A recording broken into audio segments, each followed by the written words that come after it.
এই হিসাব করো বিকাশ। আসসালামু আলাইকুম সম্মানিত সুধীজন, এই মুহূর্তে আমরা আছি এই Shah Ali city corporation market, এটি মিরপুর 1 নম্বরে, এবং এখানে এসেছি আমরা সরকার কর্তৃক নির্ধারিত মূল্যে তেল বিক্রি হচ্ছে কিনা এটি যাচাই করতে। আপনারা দেখছেন যে এটি পাইকারি, এখানে তেলের অনেক দাম, এই যে অনেক দাম। হ্যাঁ, সরকার কত নির্ধারণ করছে? ফাইন না, ফাইন হবে না, কিনাটি না, সরকারের মূল্যের বাইরে যাওয়া যাবে না। না, এটা আপনাদের বলা হয়েছে, এইসব কথা শুনবেন না। আপনারা দেখছেন এই যে এই প্রতিষ্ঠানটি, আপনার প্রতিষ্ঠানের নাম কি? যে মমিন বাণিজ্য বিতান। শুনেন, একটা কথা বলে দিই, সরকার একটা মূল্য নির্ধারণ করছে, আপনারা জানেন তো মূল্য নির্ধারণ কার জন্য করছে? পাবলিকের জন্যই তো, নাকি? তা আপনারা বসে বসে এখানে সরকার নির্ধারণ করে দেওয়ার পরে আপনি অতিরিক্ত দামে কেন বিক্রি করবেন? আপনাদের ব্যবসায়ী সমিতির সাথে বসছে না? না, ব্যবসায়ী সমিতির সাথে বসছে না? না, সবকিছু হিসাব করে দিয়ে বলছে। আপনার বলি, আজকে ফাইন হবে ছোটখাটো, প্রথম দিন কিন্তু ওয়ার্নিং দিচ্ছি, এরপরে যদি করেন দোকান বন্ধ থাকবে এবং সর্বোচ্চ জরিমানা করা হবে। এগুলা করা যাবে না।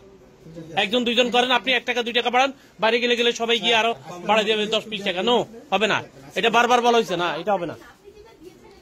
সম্মানিত সুধীজন, আপনারা দেখছেন বিকাশ, দেখো এটা হবে না। আপনারা একজন দুইজনের জন্য এইভাবে অস্থিতিশীল হয়। আমরা এখানে এসেছি, ওনারা দেখলাম যে পাইকারিতে সরকার নির্ধারিত মূল্যের চেয়ে একটু বেশি বিক্রি করছেন।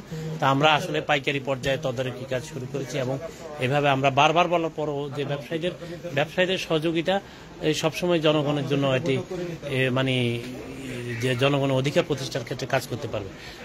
সরকার অবস্থান থেকে যে আপনারা জানেন, মাননীয় বাণিজ্য মন্ত্রী মহোদয় সেদিন সকল ব্যবসায়ীকে নিয়ে বাংলাদেশ ভোজ্য তেল যে সমিতি যারা এখানে আছেন, আপনারা জানেন বড় বড় মিলগুলো যেটা, তার সাথে পাইকারি ব্যবসায়ী যারা, খুচরা ব্যবসায়ী যারা, যে সবাই মিলে একসাথে এখানে বসেই কিন্তু এগুলা নির্ধারণ করা হচ্ছে। নির্ধারণ করার পরও তারা বিভিন্ন ব্যাখ্যা দেন, তারা তাদের মতো বিভিন্ন সবসময় কিছু খোড়া অজুহাত দাঁড় করাতে চান, এবং এই ধরনের অজুহাত যেন দাঁড়াতে না পারে সেই জন্য কিন্তু আমাদের তদারকি, আমাদের যে মহাপরিচালক মহোদয় সবসময় যে বলে থাকেন, ভোক্তা অধিদপ্তর হবে ভোক্তা বান্ধব এবং ব্যবসায়ী বান্ধব।